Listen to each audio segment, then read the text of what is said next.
টাকা সময় পায়ে ধরে আবার টাকা চাইলে সে ধারে বারে নিঃস্ব কাছে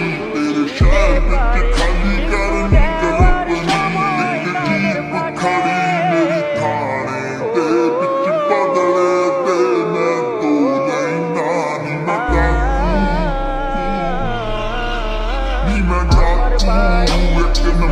টাকা ছিল একজন হঠাৎ করে হাওলাত নিল 2 দিন পরে দেবে বলে টাকা নিছে 2 মাস পরে ঝগড়া করে দিছে